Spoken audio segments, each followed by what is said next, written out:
பங்குனி உத்திரம். பங்குனி உத்திரம்னா என்ன அப்படின்னா, பங்குனி மாதத்தில் வரக்கூடிய பௌர்ணமி, அதுவும் உத்திர நட்சத்திரம் வரக்கூடிய நாளும் சேர்ந்து தான் பங்குனி உத்திரம். இந்த பங்குனி உத்திரங்கிறது, பங்குனிங்கிறது 12ஆம் மாதம், அதேமாரி உத்திரங்கிறது 12ஆம் நட்சத்திரம்.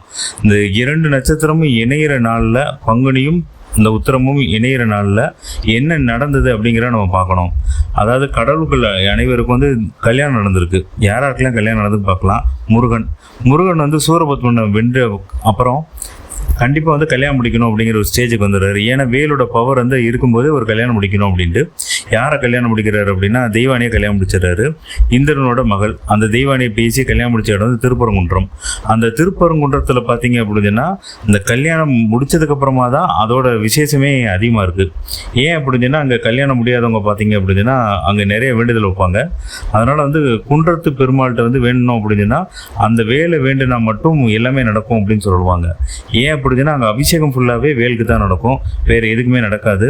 முருகனுக்கு அதிகமான சக்தி இருக்கிறது வேல் மட்டும்தான்.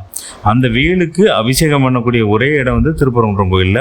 அந்த கோயிலில் திருப்பரங்குன்றத்தில் அதிகமாக முக்கியமான விசேஷமாக கொண்டாடப்படுறது இந்த பங்குனி உத்திரம். அங்கே திருமணம் நடந்த இடம், திருமண கோலம் கண்ட இடம். அதனால் நிறையா கல்யாணங்கள் அங்கே நடக்கும்.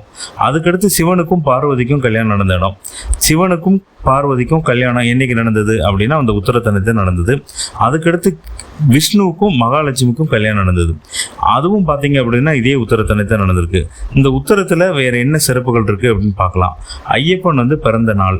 ஐயப்பன் விஷ்ணுவுக்கும் சிவனுக்கும் நடுவால் பிறக்கிறாரு. அந்த பிறவி பார்த்தீங்க அப்படின்னா ஒரு மணிகண்டனாக பிறக்கிறாரு. அந்த மணிகண்டன் பிறந்த நாள் பார்த்தீங்க அப்படின்னா இந்த உத்திர நட்சத்திரத்தன்னைக்கு பிறக்கிறாரு. அதுக்கடுத்து அர்ஜுனன் பிறந்த நாள். அர்ஜுனன் இன்னைக்கு தேதி தான் உத்திரத்தன்னைத்தான் பிறக்கிறாரு. அதேமாரி பார்க்கடலை கடையும் போது மகாலட்சுமி பார்த்தீங்க அப்படின்னா அந்த உருவான நாளும் பார்த்தீங்க அப்படின்னா இந்த உத்திரத்தன்னை தான் உருவாகியிருக்காங்க. இப்படி பார்த்தீங்க அப்படின்னா உத்திரம் அப்படிங்கிறது முக்கியமான நாளாக இருக்குது. ஏன் அப்படின்னு சொன்னால், இந்த உத்திரத்தன்னைக்கு பார்த்தீங்க அப்படின்னா அனைத்து கடவுள்களும் ஒன்றாக சேர்ந்து ஆசி வழங்கக்கூடிய நேரம் இருக்குது. அந்த நாளில் அந்த நேரத்தில் போய் நம்ம வழிபட்டோம் அப்படின்னு சொன்னால் நமக்கான பலங்கள் ஈஸியாக கிடைக்கும். அதுதான் நான் சொல்ல வர்றது. இதில் பார்த்தீங்க அப்படின்னா ஒரு வழக்கு இருக்குது. அந்த வழக்கில் நம்ம வெல்லணும் அப்படின்னு சொன்னீங்கன்னா, அந்த வழக்கில் வெல்றதுக்கு முக்கியமான விஷயங்கள் இருக்கும் இல்லையா. அப்போ அந்த வழக்கை வெல்றதுக்கு பார்த்தீங்க அப்படின்னா முருகனோட தேர் பார்த்தீங்க அப்படின்னா கண்டிப்பாக வரும். தேர் பவனி கண்டிப்பாக அந்த உத்திரத்தன்னைக்கு இருக்கும். அந்த தேர் பவனியை நம்ம வடம் பிடிச்சி இழுக்கும் பட்சத்தில் வழக்கு எவ்வளோ கஷ்டமாக இருக்கோ அதேமாரி அந்த வழக்குகளை இழுத்து கொண்டு போய் நம்ம பக்கத்துக்கு வெற்றி தந்துடுவோம். அந்த நம்பிக்கையோடு சேர்ந்து நீங்கள் இழுக்கணும். அதேமாரி பார்த்தீங்கன்னா பால் குடம் எடுப்பாங்க. முருகனுக்கு ரொம்ப முக்கியமானது பார்த்தீங்கன்னா அந்த பால் குடம். அந்த பால் குடம் எடுக்கிறது பார்த்தீங்க அப்படின்னா எல்லாமே விரத வழிபாடுகள் தான். விரதம்னா என்ன அப்படின்னா, காலையில் எந்திரிக்கணும். நல்ல காலையில் பிரம்ம முகூர்த்தத்தில் எந்திரிச்சு நல்லா குளிச்சுட்டு கடவுளை வேண்டி நம்ம ஒரு தீபத்தை ஏற்றி வச்சு நம்ம வேண்டணும். அந்த வேண்டினதுக்கு அப்புறமா அந்த கடவுள்கிட்ட பார்த்தீங்க அப்படின்னா நம்மளோட பிரார்த்தனைகள் அனைத்தையும் நம்ம வைக்கணும். அந்த விரதத்தில் பார்த்தீங்க அப்படின்னா சில பேர் பால் குடிப்பாங்க, சில பேர் எதுவுமே சாப்பிட மாட்டாங்க. அன்ன ஆகாரம் ஜலங்கள் எதுவும் இல்லாமல் நம்ம எடுக்கிற விரதங்கள் மட்டும்தான் நமக்கு வழிபாடுகளை கூட்டி அதனுடைய பலனை தரும். அதேமாரி இந்த பால் குடம் முக்கியமான ஒரு வழிபாடு. அதுக்கடுத்து பார்த்தீங்க அப்படின்னா முருகனுக்கு காவடி எடுக்கிறது. இந்த காவடி எடுக்கிறதுக்கு பார்த்தீங்க அப்படின்னா ராமாயண காலத்தில் பார்த்தீங்க அப்படின்னா 2 வெயிட்டை 2 பக்கம் பேலன்ஸ் பண்ணி ஒருத்தர் எடுப்பார். அவர் யாருன்னா சரவணன். அந்த சரவணன் பார்த்தீங்க அப்படின்னா அவங்க அம்மா அப்பா 2 பேருக்குமே உடம்பு முடியாதவங்க, கண்ணு தெரியாதவங்க. அவங்களுக்கு பணிவிட செஞ்சு அந்த கொண்டு போவார். அந்த சரவணனும் இந்த சரவணன் ஒன்றா கட்டிங்கன்னா 2 ஒன்றாக கருதலாம். ஏன்னா 2 பேரும் முருகனோட பேர் தானே. அப்போ பார்த்தீங்க அப்படின்னா முருகனுக்கு பார்த்தீங்க அப்படின்னா காவடி தூக்கிய இடம் அப்படின்னா நம்ம பழனி மலையை சொல்லலாம். அந்த பழனி மலையை இடுமன் தூக்குனதுனால பார்த்தீங்க அப்படின்னா வச்ச இடம் தான் அந்த பழனி மலை. அந்த பழனினால அங்கே பார்த்தீங்க அப்படின்னா அன்றைக்கி விசேஷமாக ரொம்ப கொண்டாடுவாங்க. அதுக்கடுத்து பார்த்தீங்க அப்படின்னா முருகனுக்கு ரொம்ப முக்கியமான விஷயங்கள்லாம் இதெல்லாம் முடிஞ்சது. இதில் காவடிகள் பலவித காவடிகள் இருக்குது. அது ஒவ்வொரு காவடிகள்லாம் நம்ம இன்னொரு நாளைக்கு பார்க்கலாம். இப்போதைக்கு பார்த்தீங்க அப்படின்னா உத்திரத்தன்னைக்கு இந்த விஷயங்கள் நடக்கும். அதுக்கடுத்து பார்த்தீங்கன்னா பௌர்ணமி. அந்த பௌர்ணமி நாளில் கிரிவலம் வருவாங்க. கிரிவலம் பார்த்தீங்க அப்படின்னா திருவண்ணாமலையில் கிரிவலம் இருக்கும். அதுக்கடுத்து மலைகள் இருக்கிற எல்லா இடத்துலையுமே கிரிவலம் இருக்கும். மலையவே கடவுளாக நினச்சி நம்ம கிரிவலம் வருவோம். இன்றைக்கி தேதியில் நம்ம முக்கியமான விஷயங்கள் என்ன பண்ணணும் அப்படின்னா குலதெய்வ வழிபாடு. இந்த குலதெய்வம் பார்த்தீங்க அப்படின்னா வீட்டோட கதவு போன்றது. இந்த கதவை திறந்து தான் நம்ம கடவுள் உள்ளே வருவார்.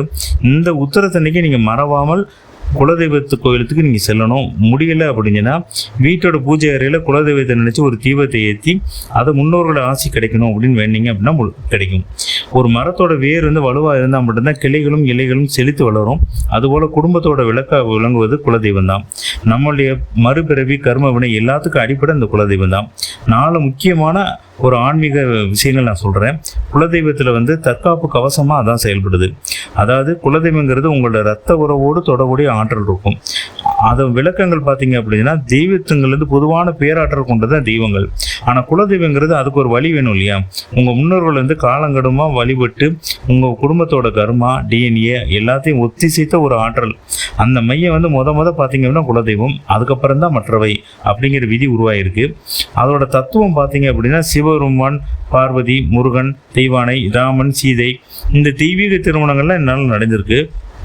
இது பார்த்தீங்க அப்படின்னா இணைப்பு மற்றும் விருத்தி விதி அப்படிங்கிற விதிகளை பார்த்தீங்க அப்படின்னா குலதெய்வத்து கோயிலில் மட்டும்தான் பங்காளிகளுக்கிடையே ஒரு ஒற்றுமை இருக்கும், ஒரு உறவை மேம்படுத்தும், ஒரு வம்சத்தை விருத்தி செய்கிற நாளாக இருக்கும். அதனால் பார்த்தீங்க அப்படின்னா இந்த நாளில் போய் நம்ம வழிபடும் பட்சத்தில் நமக்கு அதிகமான நன்மைகள் கிடைக்கும்.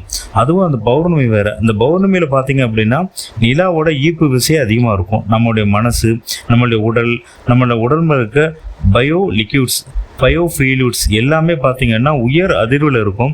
உத்திரங்கிறது வந்து சூரியனோட நட்சத்திரம். நிலவோட குளிர்ச்சியோட சூரியனின் ஆற்றலும் இணைஞ்சி ஒரு நாளில் வந்து பார்த்தீங்க அப்படின்னா குலதெய்வ கோயிலில் உள்ள பிரபஞ்ச ஆற்றல் எனர்ஜியை வந்து நம்ம உடம்புல வந்து கிரகிக்கும். அந்த ஆரோக்கியம் வந்து பெரிய பலத்தை தரும். அதனால தான் பௌர்ணமி கிரிவலம் நல்லதுன்னு சொல்கிறாங்க. அதில் பார்த்தீங்க அப்படின்னா அந்த குலதெய்வத்தோட வழிபாட்டோடு நீங்கள் பண்ணீங்க அப்படின்னா எந்த பிரச்சனையுமே இருக்காது. குடும்பத்தில் தொடர்ச்சியாக இருக்கிற உடல்நல பிரச்சனை, குலதெய்வ குற்றம், முன்னோர்கள் சாபம் எல்லாமே பார்த்தீங்க அப்படின்னா பங்குனி உத்தரத்தன்னைக்கு நீங்கள் குலதெய்வத்தை வந்து வழிபாடு செய்கிறது, அபிஷேகம் பண்ணுறது, படையல் வைக்கிறது, நம்ம பழைய கர்ம வினைகள் எல்லாத்தையுமே சுத்திகரிக்கும். குலதெய்வத்தோட ஆசி இருந்தால் மட்டும்தான் கிரகங்களுடைய பாதிப்பு கூட நமக்கு வராது. இது சித்தருடைய வாக்கு, என்னோட வாக்கு கிடையாது. சித்தர்கள் வந்து சொல்லி வச்சுட்டு போன விஷயங்கள் இதுதான். அப்போ நம்ம சித்தர்கள் வழிபாட்டுகள்லையும் முக்கியமாக பார்த்தீங்க அப்படின்னா பங்குனி உத்தரத்தன்று நம்ம வந்து கண்டிப்பாக வழிபாடு பண்ணுவோங்கிறது தான். இதில் முக்கியமாக பார்த்தீங்கன்னா திருமண பாக்கியம் வந்து கண்டிப்பாக கிடைக்கும். குடும்பத்தில் அமைதி இருக்கும், வாழ்க்கையில் வளம் இருக்கும். நீங்கள் வந்து ஒரு வழக்கில் வெற்றி பெறணும் அப்படின்னு நினச்சிங்க அப்படின்னா கண்டிப்பாக நீங்கள் வழக்கில் வெற்றி பெறலாம். ஏன் அப்படின்னா அந்த வழக்கில் வெற்றி பெறுறதுக்கு முக்கியமானதே அந்த குலதெய்வ வழிபாடு தான். அதுக்கடுத்து நம்ம அந்த பங்குனி உத்தரத்தன்னைக்கு நம்ம பண்ணுறது தான். இந்த வழிபாடு வந்து நம்ம சொன்ன மாதிரி அதிகாலையில் ஸ்நானம் பண்ணி வீட்டில் தீபம் ஏற்றி இறைவனை தியானிக்கணும். கோயில்களில் வழிபாடு செய்யலாம். குலதெய்வ வழிபாடு கண்டிப்பாக பண்ணணும். தம்பதிகள் சேர்ந்து வழிபடும் போது திருமண பாக்கியம், குடும்ப வளம், தம்பதிகள் இணைந்து வழிபடுறது ரொம்ப ரொம்ப முக்கியம். திருமணம் நடக்காதவங்களுக்கு திருமணம் நடக்கும். அதுக்கு நீங்கள் என்ன பண்ணணும் அப்படிங்கிறத நான் அந்த வீடியோவில் கொடுத்துருக்குறேன். அதில் நீங்கள் பார்த்துக்குங்க. ஒரு வழக்கில் வெற்றி பெறுறதோ, ஒரு குழந்தை பாக்கியம் வேணுமோ, அதுக்கடுத்து நீங்கள் கண்டிப்பாக அதில் ஏதாவது செஞ்சு ஆகணும் அப்படின்னு நினச்சிங்கன்னா இந்த பங்குனி வரக்கூடிய உத்திரத்தை நீங்கள் மிஸ் பண்ணிடாதீங்க. இந்த உத்திர நாள் வந்து ரொம்ப முக்கியமான நாள். வாழ்க்கையில் ரொம்ப ஸ்டார்ட் பண்ணுறணும் அப்படின்னு நினைக்கிறவங்க அந்த உத்திரத்தன்னைக்கு நீங்கள் ஸ்டார்ட் பண்ணிங்க அப்படின்னா எந்த ஒரு விசேஷமும் சிறப்பாக நடக்கும். நீங்கள் உத்தியோகத்தில் வந்து நீங்கள் ஒரு ப்ரொமோஷன் இல்லாமல் இருக்கீங்க அப்படின்னா உத்திரத்தன்னைக்கு நீங்கள் வந்து உத்தரவு வாங்கிட்டு நீங்கள் போகலாம். அந்த மாதிரி ஒரு சித்தர்கள் சொன்ன ஒரு வழிபாடு தான் இந்த உத்திரத்தன்னைக்கு வழிபடுறது. பங்குனி உத்திரமானது வருகின்ற 31ஆம் தேதி காலையிலேருந்து இல்லை மாலை 3 மணிலேருந்து நீங்கள் வச்சுக்கோங்க. அதே மாதிரி அடுத்த நாள் காலையில் 4:15 வரையும் இருக்குது. அந்த டயத்துக்குள்ளே நீங்கள் வந்து இறைவனை போய் வழிபட்டு நீங்கள் வந்து அருள் தேடிக்கலாம். அதேமாரி பார்த்தீங்கன்னா பௌர்ணமி வழிபாடு அதுக்கு அடுத்த நாள் தொடங்குது. அதாவது ஏப்ரல் காலையில் 7 மணி வரையும் இருக்குது. அதனால் கண்டினியூஸாக நீங்கள் 3 நாளுமே விரதம் இருந்து வழிபடுறவங்களுக்கு அதிகமான பலன்கள் கிடைக்கும். இதை வந்து நான் சொல்லலை, சித்தர்களுடைய வாக்கு. அது கண்டிப்பாக வந்து பொய்க்காது. நன்றி.